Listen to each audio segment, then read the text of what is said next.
Today's guest is Kim Walsh Phillips, a best-selling author, entrepreneur, and speaker who helps business owners grow through powerful messaging and high-converting talks.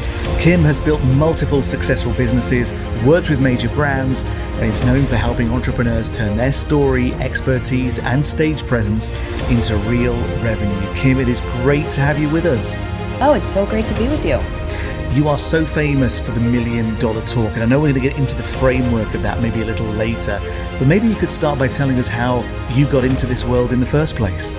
I have always loved speaking since I was little. I was in the front of the room doing some kind of presentation, and then ended up being student council president and on the speech team. And it was something I enjoyed back from my theater background. 85% of my body is made up of the need for applause. That it's like Tinkerbell's light shines when I hear people cheer.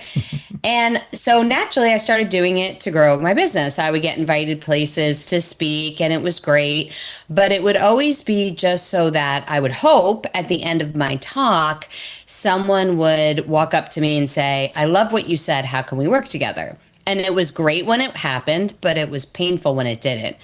And then I realized that if I use some strategies to make it less based on hope, but more on strategic positioning, that I could turn talks into profit. And so I switched up the way I do my talks to not just be a great story, but be a story that drives people to a call to action. And it dramatically changed the way I did my business. I could grow, I could go speak on stages, which I love doing, and I could use it each time to bring in clients. And then people started coming to me saying, "How do you do that? How could you be entertaining and drive business in at the same time?" So we started working with some of our elite clients to do the same for them, and they had that same success, taking a talk that is entertaining and turning it into profits. Can you remember the first time this happened for you, Kim? Where were you and how did it feel at that point? I do. I had just taught myself basically how to do it I bought a course, and they spent more time arguing in the course about whether you should use overhead projectors or a PowerPoint. So that didn't work. So I started going to people's events and watching webinars, and I created a blueprint for myself. And the first time I ever tried it, I had 32 people in the room, and I gave my speak to sell talk, and 28 of them took my offer. And as I sat in the car afterwards, I had these tears streaming down my face because it was more money I'd ever generated in 1 hour, like more than I had generated the whole year before. And I literally went from the day before being $55,000 in debt to making enough profit to pay that off and to propel our business forward. And the beautiful thing about it was I knew then I had finally cracked the code, that I didn't have to keep relying on hope. I could drive business in. And it doesn't even need to be a big room. Like that first room was 32 people.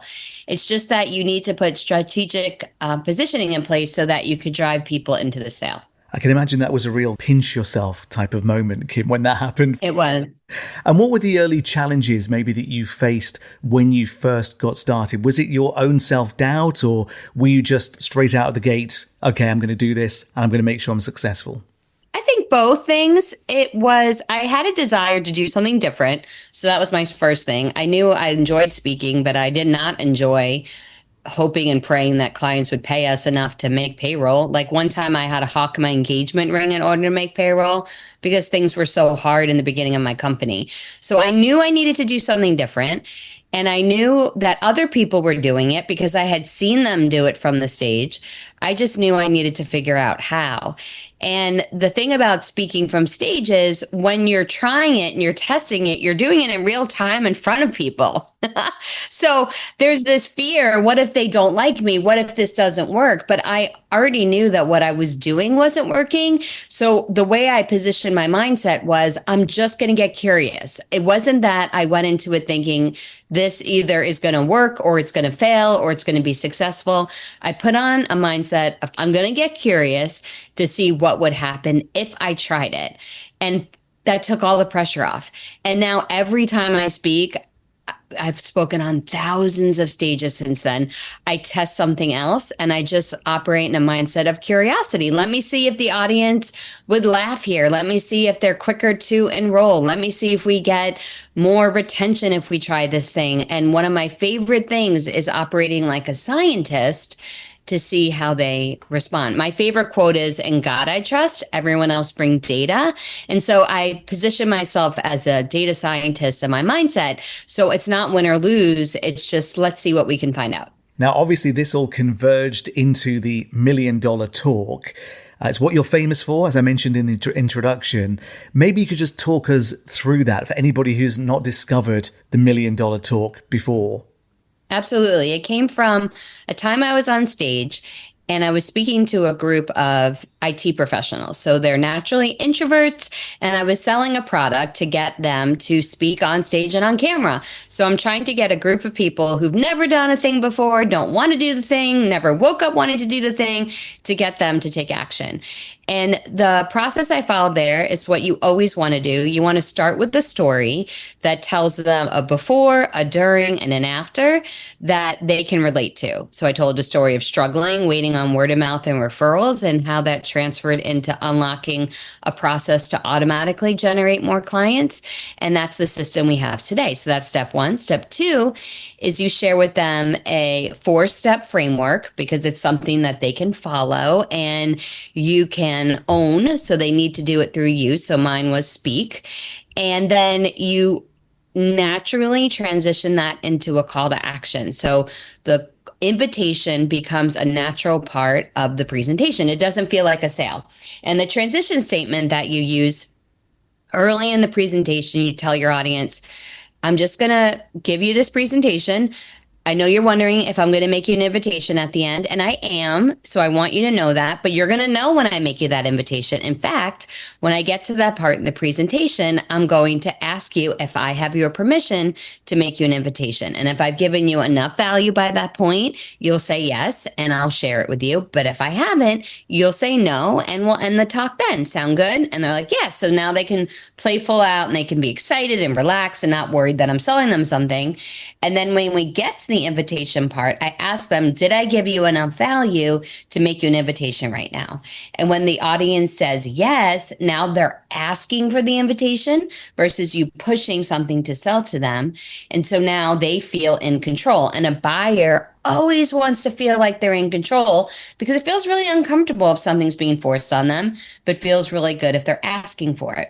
So after the invitation, I made the invitation and they said, yes, they wanted it. And then the most important thing is you need to make it urgent. It has to be urgent because buyers are separated into 2 categories. There are shakers.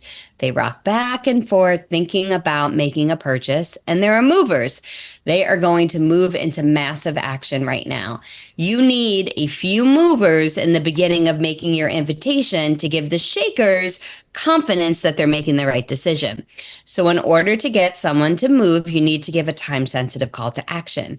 So we made a time-sensitive call to action that the first 27 people were going to get a big bonus of a one-on-one session with us. And then no one was moving out of their seat. So in real time, you can pivot. And I said, okay, a special bonus for the first person. And literally, I got trampled so much so that I got pushed to the ground. So many people jumped on the stage.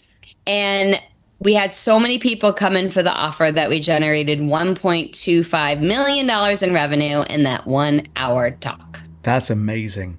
What would you say is the biggest difference between, a presentation that inspires and one that actually then goes on to convert as well? Is there anything that you've identified?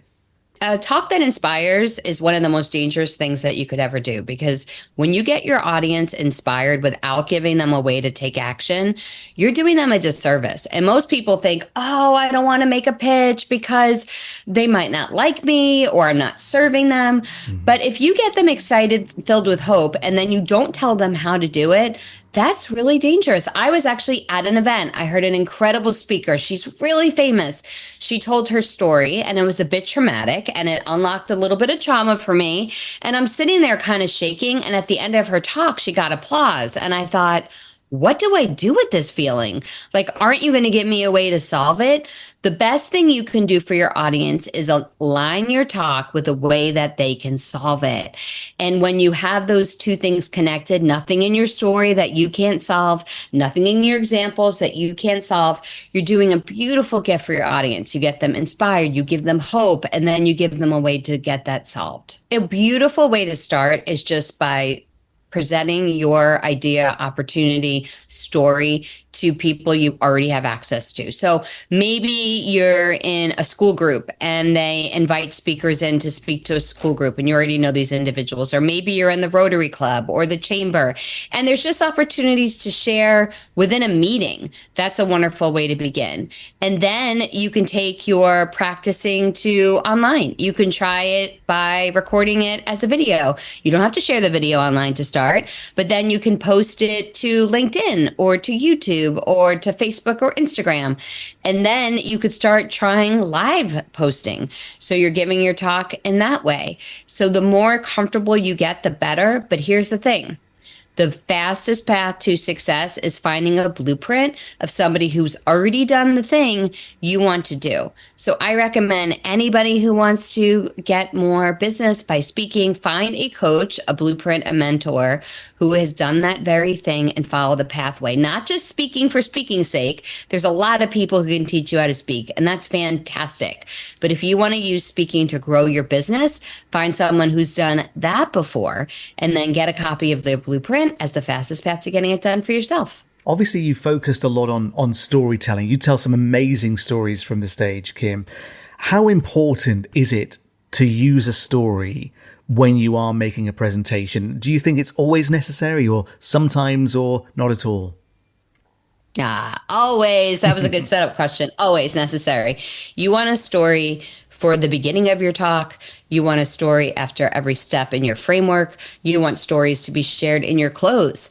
It's one thing to give facts, figures, information, but they don't become real until you make them through storytelling. And so stories are a vital part. Now, you have to have enough constraint to only tell stories that make sense for the audience you're speaking to on the topic you're speaking about in order for them to relate to it and see themselves in that story. Like, you might have a great story about this time the kindergarten teacher did not give you a cookie. That should not be in the talk if that doesn't have to do with your topic. This is not performing, this is persuasion. And so you only tell stories that make sense for the topic that you're trying to get your audience to move towards.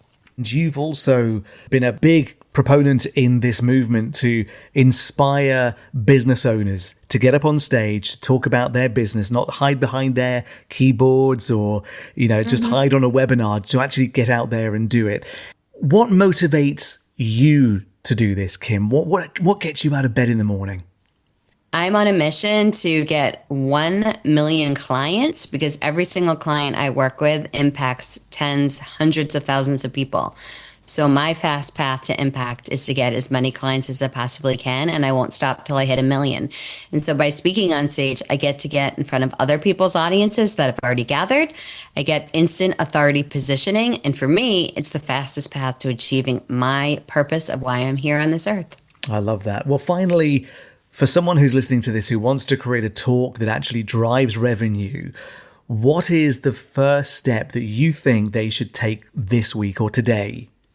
Unlock a story of how you went from before you knew, what was life like? What is it that you discovered? What action did you take? And what does life look like now? Just write that out and then record it as a video and post it online. That's you telling your story in a meaningful way that your audience can connect to. And that's the fastest path to driving in results from the stage. And it's a beautiful first step in getting comfortable telling your story in order to make an impact and generate more income. That's amazing. And once again, for anybody who wants to find out more about you and connect with you directly, Kim, where do we need to go to do that? Connect with me on LinkedIn. That would be the best place. And I have 3 names, so there's only one of me. Kim Walsh Phillips. That's Kim, WALSHPHILLIPS, Kim Walsh Phillips. Connect with me on LinkedIn and we can have a conversation about what best free resource I can send you, whether it's growing your online profile, building more audience, generating more sales, or getting on more stages. That's amazing. Kim, thank you so much for your time today. It's been an absolute pleasure. Thanks for having me.